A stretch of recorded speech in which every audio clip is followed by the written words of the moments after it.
What happens when Hollywood's sweetheart meets daytime television's most controversial host, and things go so wrong that it ends with a dramatic walk-off that nobody saw coming?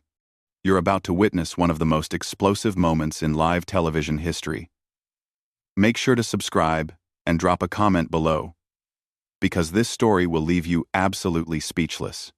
The morning started like any other at the View Studios in New York. Sandra Bullock had arrived early for what was supposed to be a light-hearted promotional interview for her latest film.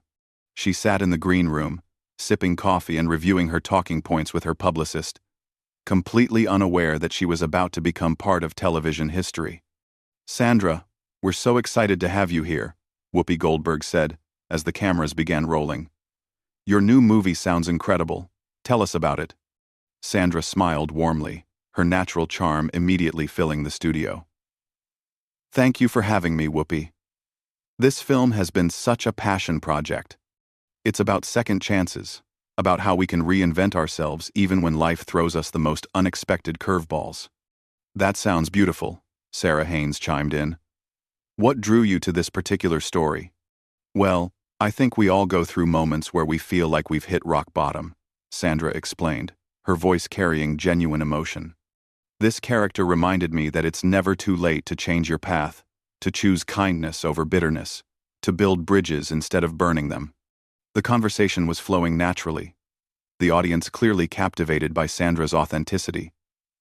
But Joy Behar had been unusually quiet, her eyes narrowing as she listened to Sandra's responses. Something about the actress's words seemed to irritate her, though the reason wasn't immediately clear to viewers. "Speaking of building bridges," Joy finally interjected, her tone already carrying an edge that made everyone at the table tense up slightly. "I have to ask about your recent comments regarding the entertainment industry. Some people might say you're being a bit naive about how Hollywood really works." Sandra's smile faltered for just a moment, caught off guard by the sudden shift in tone. "I'm not sure what you're referring to, Joy. Could you be more specific?" "Oh, come on," Joy pressed, leaning forward with a smirk that didn't reach her eyes. "The whole everyone can change narrative. It's very sweet, very idealistic. But don't you think some people are just fundamentally selfish? Some people never change because they don't want to change?" The studio fell silent. Whoopi shifted uncomfortably in her seat, clearly sensing that Joy was going somewhere with this that had nothing to do with Sandra's movie. The audience picked up on the tension too, the earlier warm atmosphere now replaced with an uncomfortable electricity. "I believe in the capacity for growth," Sandra replied carefully, maintaining her composure despite the obvious hostility. "I think when people are given the chance to reflect and learn from their mistakes, most choose to do better." "Most," Joy repeated with a bitter laugh. "But not all. Some people just double down on their worst instincts. They hide behind their success and pretend they're victims, when really they're the ones causing all the problems." Now everyone at the table was looking at Joy with concern. This wasn't typical interview behavior, even for The View's famously confrontational format. Something personal was driving this attack, and Sandra was clearly trying to figure out what she had stumbled into. "Joy," Whoopi attempted to intervene, "maybe we should talk about Sandra's upcoming projects." But Joy was just getting started. "No. I think this is important. Sandra talks about second chances and redemption, but what about accountability? What about the people who get hurt along the way while someone is supposedly finding themselves?" Sandra's publicist was frantically gesturing from the side of the stage, but Sandra held her ground. "I absolutely believe in accountability," she said firmly. "But I also believe that holding on to anger and resentment ultimately hurts us more than it helps. Forgiveness doesn't mean forgetting or excusing bad behavior. It means choosing not to let that behavior define our own response." "How convenient," Joy shot back, her voice rising slightly. "Easy to say when you're sitting pretty with your perfect career and your perfect life. Some of us have to deal with the real consequences of other people's choices." The tension in the studio was now palpable. Camera operators were unsure whether to keep filming or cut away. The audience sat in stunned silence, witnessing what felt like a deeply personal confrontation playing out under the guise of a promotional interview. "Joy, I'm not sure what this is about," Sandra said, her voice steady, but with a hint of steel creeping in. "But if you have something specific you'd like to discuss, maybe we should do it privately, rather than using your platform to attack someone who came here in good faith." "Good faith," Joy repeated mockingly. "That's rich. You want to talk about good faith? Let's talk about how some people in this industry smile to your face while stabbing you in the back. Let's talk about how some people build their careers on stepping on others, and then have the audacity to preach about kindness and second chances." The other hosts exchanged worried glances. This had clearly gone way beyond a normal interview disagreement. Joy was airing some kind of personal grievance, and Sandra Bullock had become an unwitting target for what seemed like years of pent-up frustration and anger. Sandra took a deep breath, clearly trying to maintain her professionalism in the face of Joy's increasingly erratic behavior. "Joy, I came here to talk about my film and connect with your audience. I'm not sure what personal issues you're dealing with, but this isn't the appropriate forum to work them out." "Personal issues?" Joy's voice cracked with indignation. "You want to talk about personal issues? How about we talk about your so-called humanitarian work? How about we discuss how you use charity events as photo opportunities, while some of us are actually trying to make a difference in the world?" The accusation hung in the air like a toxic cloud. Sunny Hostin's mouth was literally hanging open, while Alyssa Farah Griffin stared at Joy as if seeing her for the first time. "That's completely out of line," Sandra replied, her composure finally beginning to crack. "My charitable work is something I take very seriously, and I don't appreciate you questioning my motives without any basis in fact." "Without basis?" Joy laughed harshly. "I've been in this business for decades, sweetheart. I know how the game is played. I know how people like you operate. You show up to a few galas, write a check for the tax deduction, and suddenly you're Mother Teresa. People like me?" Sandra's voice was now ice cold. "What exactly does that mean, Joy?" "Joy. It means people who think they're better than everyone else," Joy snapped. "People who waltz around acting like they're above the fray while the rest of us are down here fighting in the trenches. You sit there talking about forgiveness and second chances like you're some kind of guru. But where was that forgiveness when people needed it from you?" The studio had gone completely silent except for the hum of cameras and the distant sound of traffic from the street below.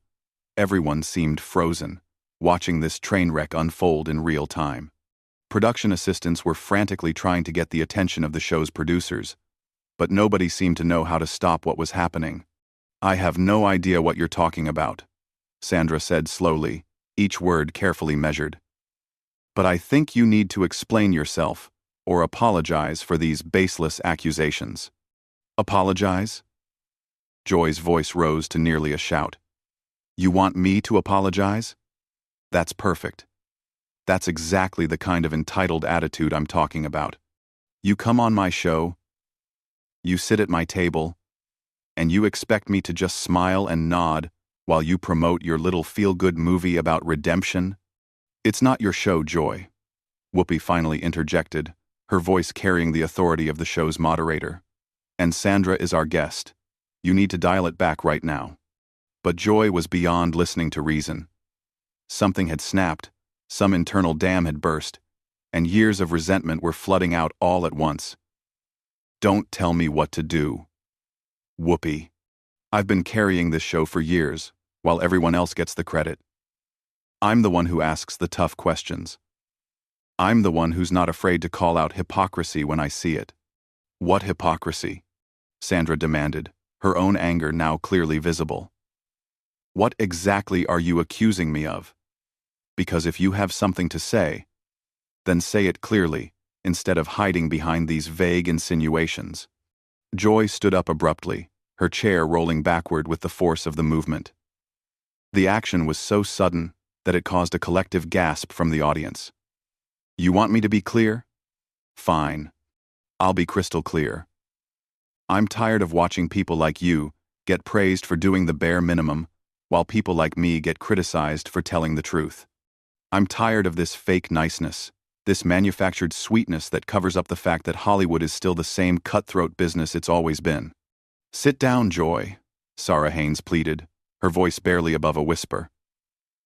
No, Joy said firmly, pointing an accusatory finger at Sandra. I'm tired of pretending.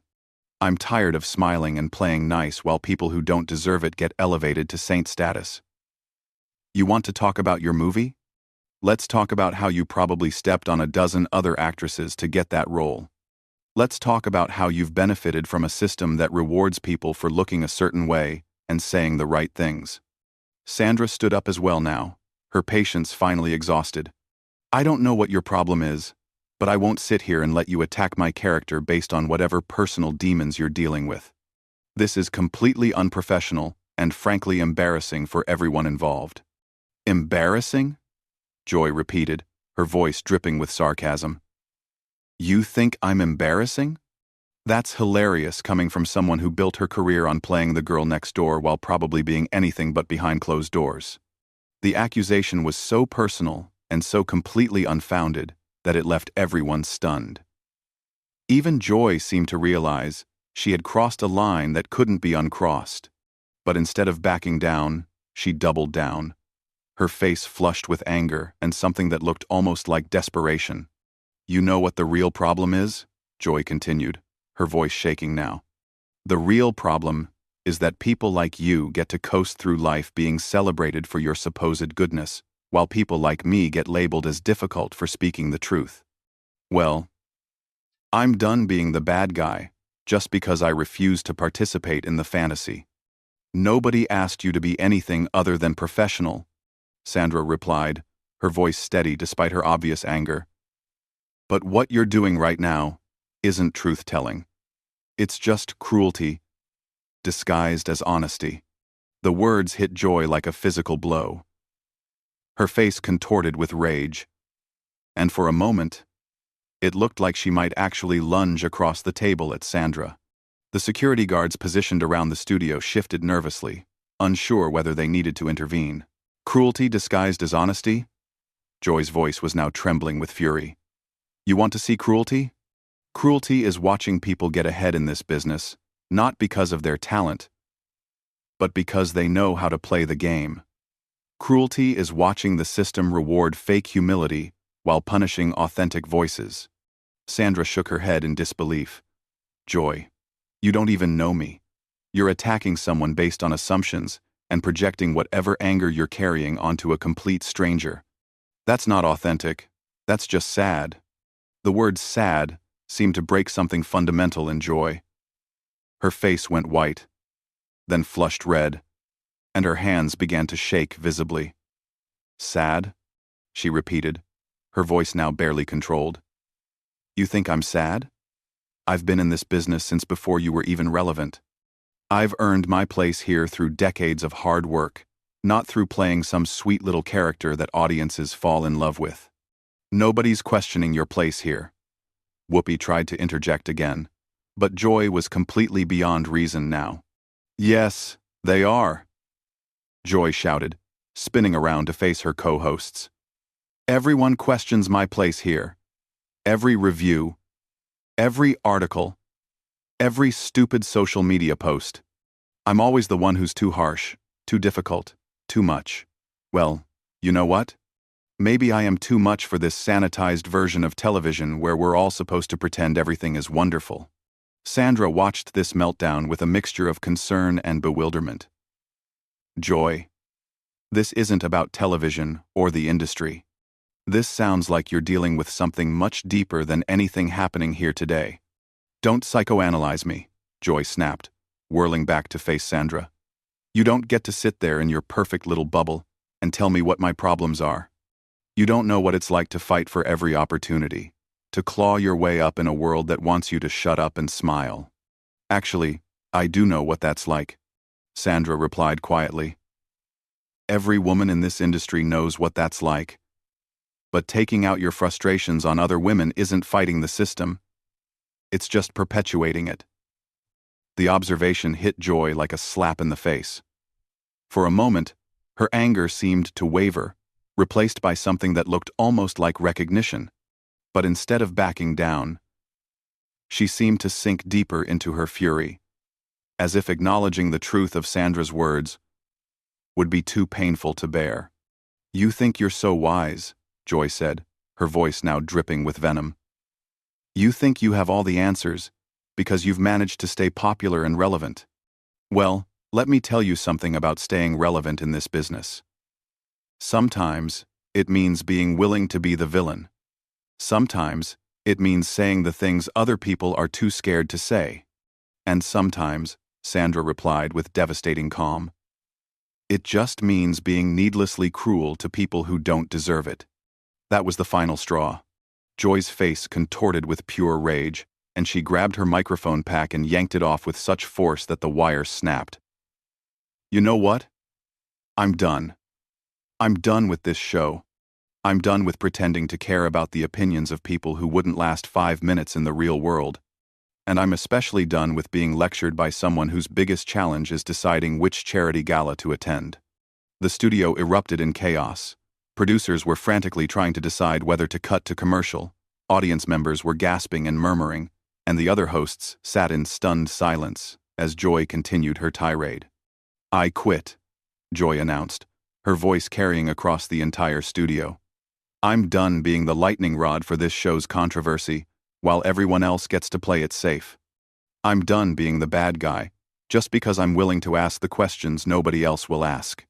"Joy, please," Sunny Hostin finally found her voice. "Just sit down and let's work this out. You're having a moment. But we can fix this." "A moment?" Joy laughed bitterly. "This isn't a moment. This is years of frustration finally coming to the surface. I've spent decades watching this industry reward mediocrity while punishing honesty, and I'm not going to pretend anymore that it's okay." Sandra stood up slowly, her dignity intact despite the chaos swirling around her. "Joy, I genuinely hope you get the help you need. But what just happened here wasn't honesty. It was an unprovoked attack on someone who came here in good faith. That's not brave or authentic. It's just wrong." Joy stared at Sandra for a long moment, her chest heaving with emotion. For just an instant, something flickered across her face that might have been shame or regret. But it was quickly replaced by defiant anger. "Save your sympathy," Joy spat. "I don't need help from someone who thinks forgiveness solves everything. Some things can't be forgiven, and some people don't deserve second chances." With that, she turned and stormed off the set, leaving behind her notes, her coffee mug, and 22 years of television history. The cameras continued to roll as the remaining hosts sat in shocked silence, the audience unsure whether to applaud or remain quiet. Sandra slowly sat back down, visibly shaken but maintaining her composure. "I'm sorry your audience had to witness that," she said quietly to Whoopi. "That was clearly about something much bigger than anything I said or did here today." Whoopi nodded slowly, still processing what had just happened. "Sandra, on behalf of the show, I apologize. That was completely unacceptable, and you handled it with more grace than anyone should have to." The studio remained eerily quiet as producers finally made the decision to cut to commercial, ending one of the most explosive moments in daytime television history. Joy Behar had walked away from The View in the most dramatic fashion possible, leaving behind a legacy tarnished by her final, unforgivable outburst. What did you think of this explosive confrontation? Was Joy completely out of line? Or did she have a point buried beneath all that anger?